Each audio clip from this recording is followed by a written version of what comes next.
I'm very happy, that's my Sira Stories time. I love my Sira Stories time. کیونکہ ہم ہیں Sierra stars, کیونکہ ہم ہیں سیرا سٹارز.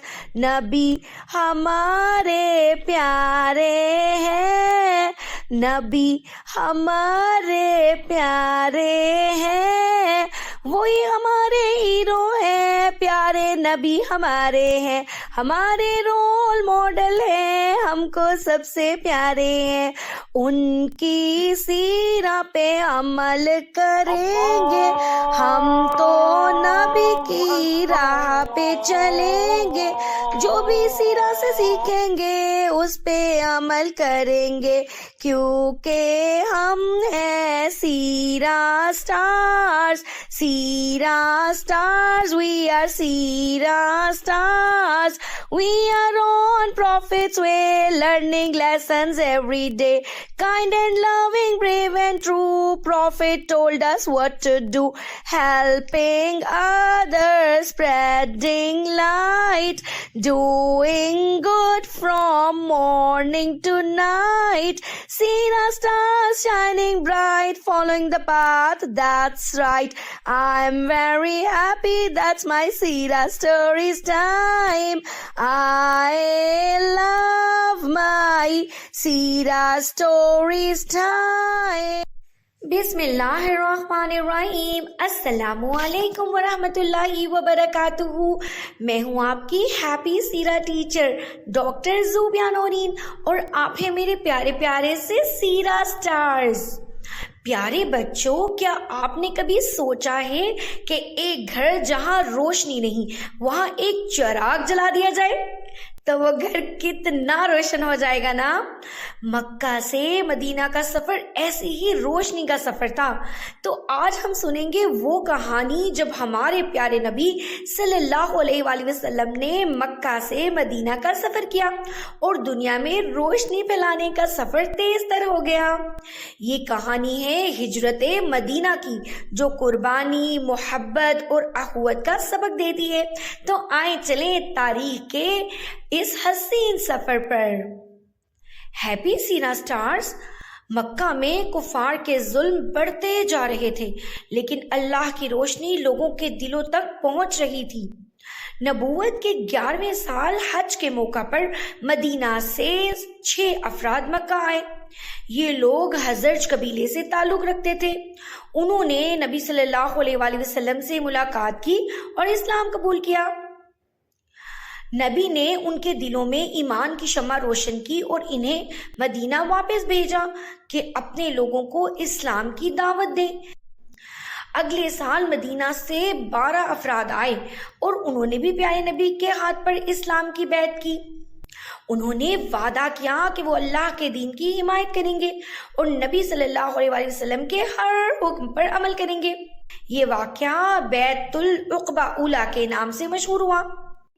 نبی صلی اللہ علیہ وآلہ وسلم نے حضرت مصعب بن عمیر رضی اللہ تعالیٰ عنہ کو مدینہ بھیجا تاکہ وہ وہاں اسلام کی تبلیغ کریں، لوگوں کو اسلام کے بارے میں بتائیں. حضرت مصعب کی کوششوں سے تو مدینہ میں اسلام تیزی سے پھیلنے لگا.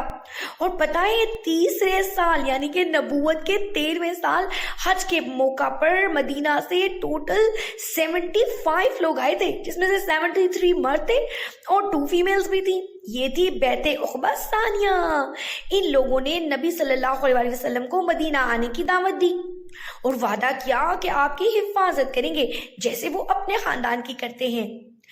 ہیپی سیرا سٹارز. یہ وعدہ اسلام کی تاریخ کا ایک اہم ترین موڑ ثابت ہوا. کفار مکہ نبی کی دعوت سے سخت پریشان تھے. وہ جانتے تھے کہ اگر نبی صلی اللہ علیہ وآلہ وسلم مدینہ چلے گئے تو اسلام تو اور زیادہ طاقتور ہو جائے گا. تو انہوں نے نعوذ باللہ پیارے نبی کو قتل کرنے کی سازش کی. اسی دوران اللہ نے نبی کو حکم دیا کہ وہ مکہ سے مدینہ کی طرف چلے جائیں، ہجرت کر جائیں. پتہ ہے نا ہجرت کسے کہتے ہیں؟ ایک جگہ سے دوسری جگہ جانے کو. تو اللہ کا حکم تھا کہ وہ اب مکہ سے مدینہ چلے جائیں. تو پیارے بچوں، کفار اس رات اللہ کے نبی صلی اللہ علیہ وسلم کو قتل کرنے کے لیے آپ کے گھر کے باہر کھڑے ہو گئے. لیکن کیا آپ جانتے ہیں کہ اللہ کے نبی نے حضرت علی رضی اللہ تعالیٰ عنہ کو اپنے بستر پر سلا دیا تاکہ کفار کو یہ لگے کہ نبی ابھی گھر میں ہیں۔ حضرت علی نے اپنی جان کی پرواہ کیے بغیر یہ قربانی دی۔ اللہ کے نبی رات کے وقت ان کفار کی آنکھوں کے سامنے سے گزر کر حضرت ابو بکر صدیق رضی اللہ تعالیٰ عنہ کے گھر پہنچے، لیکن اللہ نے کفار کی آنکھوں میں ایسا اندھیرا کیا کہ کوئی بھی آپ صلی اللہ علیہ وسلم کو جاتے ہوئے دیکھ ہی نہ سکا۔ آپ صلی اللہ علیہ وسلم نے اسی رات حضرت ابو بکر کے ساتھ مکہ چھوڑ دیا اور مکہ سے باہر جانے والے راستے پر ایک غار سور میں پناہ لی۔ کفار نے ہر جگہ تلاش کی، لیکن اللہ نے آپ صلی اللہ علیہ وسلم کی حفاظت فرمائی۔ پتہ ہے غار کے دروازے پر مکڑی نے ایک جالا بنا دیا اور ایک کبوتر نے انڈے دے دیے۔ جب کفار غار کے قریب پہنچے تو انہوں نے کہا یہاں تو کوئی نہیں ہو سکتا۔ قرآن پاک میں اللہ نے اس واقعے کو یوں بیان کیا ہے کہ جب وہ دونوں غار میں تھے اور نبی صلی اللہ علیہ وسلم اپنے ساتھی سے کہا غم نہ کرو، اللہ ہمارے ساتھ ہے۔ سبحان اللہ، اللہ اپنے پیاروں کی ایسے ہی حفاظت فرماتا ہے۔ ہیپی سیرا سٹارز، اگر ہم دل سے اس بات پر یقین کر لیں کہ اللہ ہر وقت ہمارے ساتھ ہے اور وہ کبھی بھی ہمیں اکیلا نہیں چھوڑتا، تو کوئی بھی ہمیں نقصان نہیں پہنچا سکتا۔ انشاءاللہ، سب بول دیں انشاءاللہ۔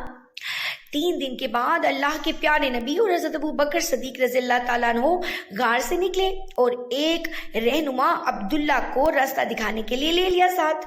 کفار مکہ نے آپ کو تلاش کرنے والے کو 100 اونٹ انعام دینے کا اعلان کیا تھا۔ بہت سے لوگ آپ صلی اللہ علیہ وسلم کو تلاش کرتے رہے۔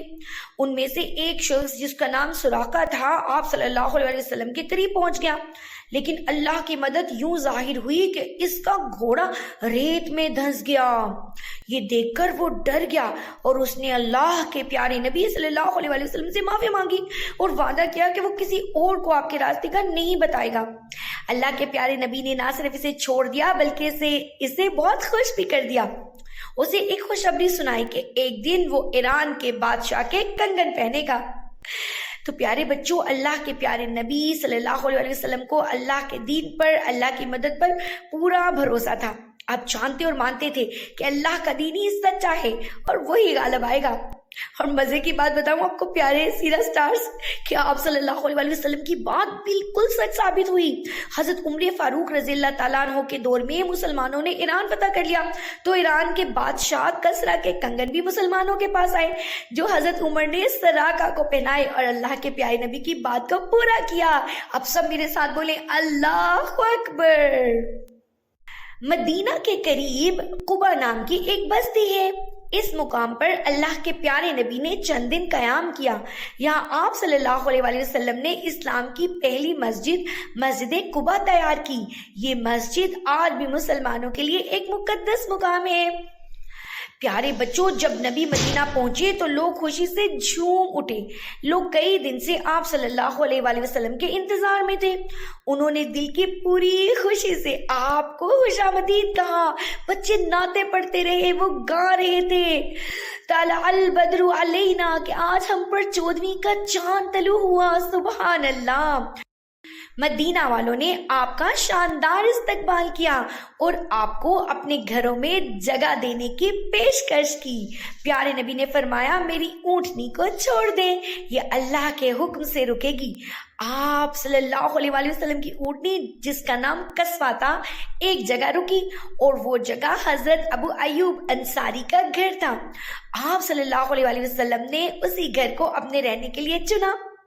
اب ہم اگلے حصے میں دیکھیں گے کہ مدینہ میں اسلام کیسے پروان چڑھا۔ تب تک کے لیے فی امان اللہ، اللہ حافظ۔